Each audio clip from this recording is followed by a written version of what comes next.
mount PTT for the stock steering wheel. It comes like this, and you can strap it on either this direction,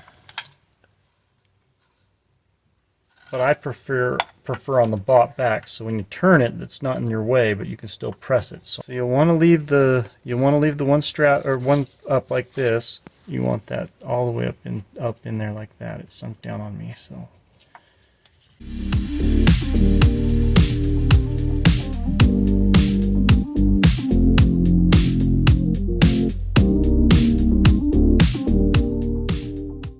And now what's left of it, you feed it through. When you feed it through, and then strap it back to itself. Now that sucker's tight. PTT through, and then put the nut on the back side.